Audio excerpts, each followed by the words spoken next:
जय श्री श्याम। नमस्कार दोस्तों, कैसे हैं आप सभी। आई होप आप सभी अच्छे होंगे, स्वस्थ होंगे, मस्त होंगे और अपनी अपनी लाइफ में व्यस्त होंगे। तो हम लोग निकल चुके हैं बाहर जाने के लिए। तो हमने सारा घर का काम रेडी किया फटाफट और नहा धो के हम जा रहे हैं मंदसौर, क्योंकि मंदसौर वाले जो भैया हैं इनके फ्रेंड, उनके ही आज मकान का हवन का मतलब कार्यक्रम। उन्होंने मकान तो पहले ही बनवा लिया था, लेकिन ऊपर का जो सेकंड फ्लोर और थर्ड फ्लोर है वो बनाया अभी। तो ऊपर का हवन का कार्यक्रम है। तो जैसे ही हम पहुंचे, और ये है इनके मकान का व्यू, कितना सुंदर लग रहा है ना।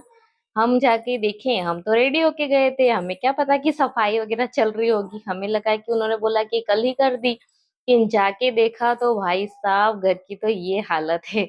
हाँ, आप देख सकते हो कितना गंदा हो रहा है। और सारा काम बाकी था पेंडिंग।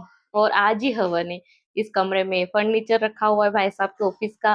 और पूरे घर में का काम चल रहा है, तो सब लग गए। हमने कपड़े बदले और बस लग गए साफ सफाई करने में।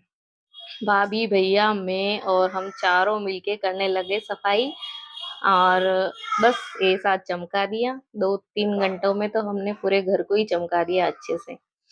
और वही बिजली वाले भी आ गए थे, इनके लाइट फिटिंग वाले। तो बीच बीच में वो भी, उनका जो काम बाकी रह गया था, थोड़ा बहुत फैन वगैरह लाइट वगैरह लगानी थी, तो वो लोग कर रहे थे और हम सफाई का काम कर रहे थे। और मैं फिर बीच में, सबको भूख लगने लगी तो उन्होंने खाना भी नहीं खाया था, मैं यहीं से खाना बना के ले गई थी। लेकिन बच्चों ने खाया और इन बड़ों ने तो किसी ने भी नहीं खाया, सब काम में लग रहे थे।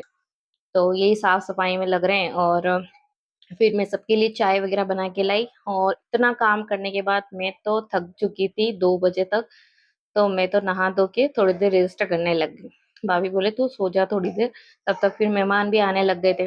और इधर ये बच्चे भी यहाँ मेरे पास ही खेलने लग गए। और फिर भाभी भी रेडी वगैरह होने लग गए थे, क्योंकि फिर पूजा वगैरह हवन भी था। तो सबसे पहले तो पंडित जी आए, उन्होंने सब सामान वगैरह सब जमाया, पूजा की तैयारी करी, और इधर हवन का कार्यक्रम भी शुरू हो गया। तो भैया भाभी और उनके पापा, भैया के पापा और ये सब हवन करने में लग रहे। इधर ही हवन कर रहे हैं और हम बाहर का दूसरा काम देख रहे हैं, रसोई का काम। क्योंकि 50 एक लोग हैं मेहमान वगैरह, तो उनके लिए खाना भी बनाना है। तो हम ही लोग बना रहे थे, हम बड़े बड़े जेंट्स वगैरह। तो सब लग गए और ये इधर इनकी ड्यूटी लगी पहले बर्तनों को साफ करने की। और हम नीचे का काम भी देखते जा रहे थे। जैसे छोले, आलू छोले की सब्जी थी तो छोले वगैरह सीटी लगाई, आलू की सीटी लगाई। और चावल वगैरह, खीर के लिए चावल की सीटी लगाई, है ना। इस तरीके से काम कर रहे थे। और बच्चे भी सभी के साथ आ ही रहते, तो सब बच्चे भी खेलने में मस्त हो रहे थे।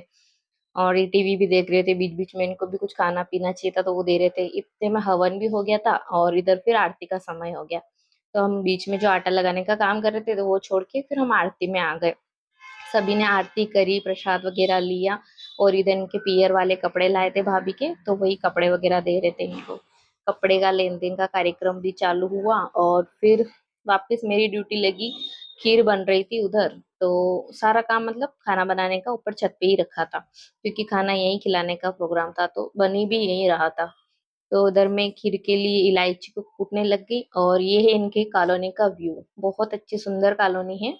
मंदसौर से बाहर है ये, बिल्कुल बहुत अच्छा है। और ये भैया ने ऊपर का फ्लोर ऐसा बनवा रखा, और बारिश पे आने के जैसा मौसम हो रहा था।